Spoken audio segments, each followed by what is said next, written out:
Hello guys, magandang araw po sa inyo lahat at welcome po muli sa SCOA channel. So ngayong araw na ito guys, ay isi-share ko po sa inyo yung dalawang klase ng swagging tools na ginagamit natin sa mga aircon at refrigerator. So ipapakita ko po sa inyo ano po ang difference nung dalawa na swagging tools. So yun, ipapakita ko po sa inyo kung ano po ang difference ng dalawa, and then bahala na po kayong mamili kung ano po yung inyong gagamitin. Kasi both side po, itong dalawang klase ng swagging tools na ginagamit namin ay pareho po silang may advantage at saka disadvantage. So ito po yung isa sa swagging tools na ginagamit natin. Ito po. Ayan. And then ito naman po yung isa na ginagamit nating swagging tools. So ngayong araw na ito guys ay magpapakita tayo ng tag-isang sample kung paano po ginagamit itong swagging tools na ito. And then makikita nyo po ano ang difference ng dalawa sa resulta and then sa performance.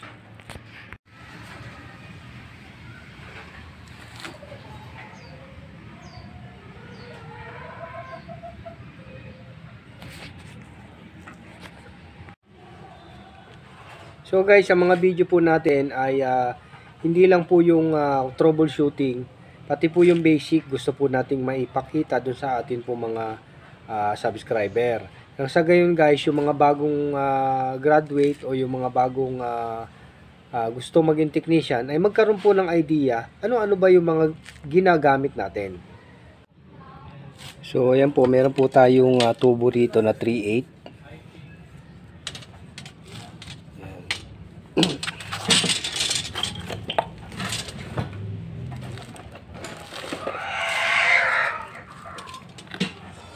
At una, gagamitin po natin itong ating swagging tools na ito. So ganun po ang paggamit. Bubukahin natin yan bago natin hinangin.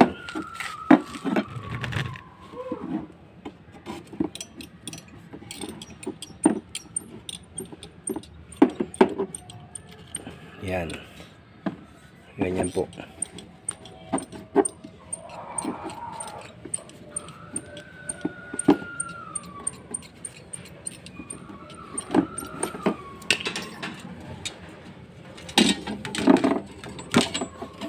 And then susukat natin kung kasya na itong ating duduktong na copper tube.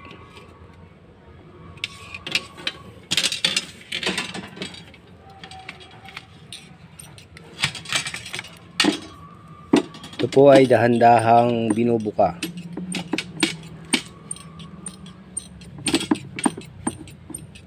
Ganyan.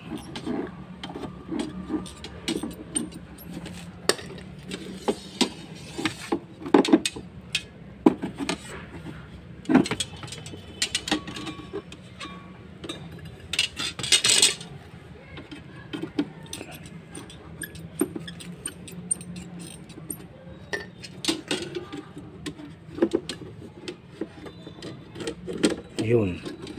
At pumasok na po. So ayan po yung una. Gamit po itong swagging tool na ito. So ito itatabi muna natin. So ito po yung isang set natin ng copper tube na 3/8. So gagamitan natin siya ng swagging tools na ganito.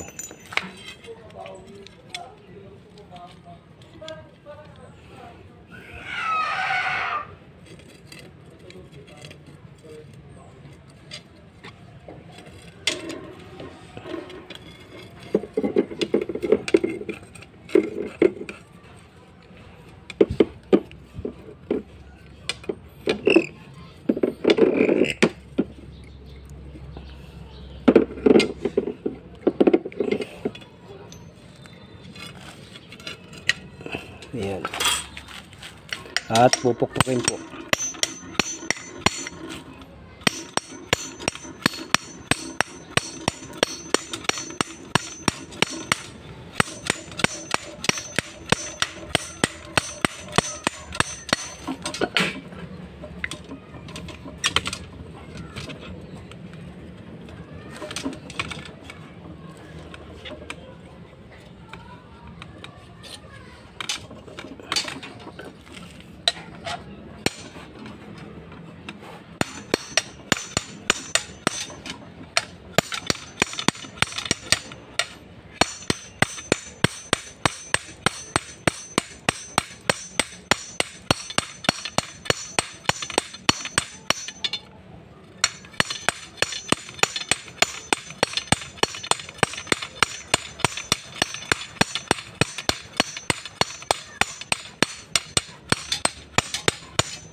So isusuksok po natin.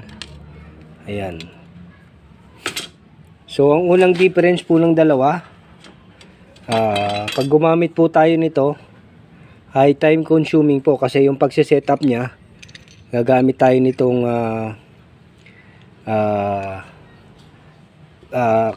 clamp ng ng flaring tool. Tapos saka po natin pupukpukin dahan-dahan. And then may possibility pa ho ito na bumaluktot. Especially kung medyo manipis yung inyong copper tube. Sa makapal po, walang problema. Pero ito kasi 0.28 guys, so mapapansin nyo, medyo baluktot siya. Well, sa paggamit po naman itong isang swagging tools natin, ay mas mabilis po siyang gawin. Ang disadvantage lang nito guys, mas mabilis po siyang gawin. Ayan, nakita naman po natin. Ayan. So mas mabilis po ito gawin. Ang problema, ang disadvantage naman nito, so maiksi po itong nakikreate niyang coupling. So kumpara dito sa kumpara po sa ginamitan ng dipukpok na swagging tools, so mas mahaba po itong neck niya compare po dito sa swagging tools na ito, pero mas mabilis po gamitin ito. And then ang isang disadvantage sa dipukpok, although na mahaba siya, bumabaluktot po siya. So dito sa isang swagging tools, so hindi po siya bumabaluktot, medyo maiksi lang po yung coupling. So kumpara dito sa kumpara po sa ginamitan ng dipukpok na swagging tools, so mas mahaba po itong neck niya compare po dito sa swagging tools na ito, pero mas mabilis po gamitin ito. And then ang isang disadvantage sa dipukpok, although na mahaba siya, bumabaluktot po siya. So dito sa isang swagging tools, so hindi po siya bumabaluktot, medyo maiksi lang po yung coupling na nagagawa niya. Pero kung ako tatanungin ay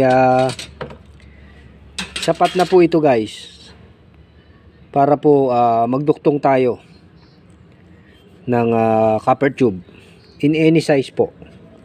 So ngayon ang gagawin natin ay hihinangin natin itong copper tube, then titingnan po natin yung difference ng dalawa.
Ayan guys, at naipakita ko po sa inyo yung difference ng dalawang klase ng swagging tools. At yan po guys, ay napakita ko po sa inyo kung paano po hinihinang o paano po dinuduktong yung copper tubes pamamagitan ng dalawang klase ng swagging tools. At sana po ay nakapag-share po ako sa inyo ng kaunting kaalaman na magagamit natin sa ating pang-araw-araw na paghahanap buhay. Maraming salamat po.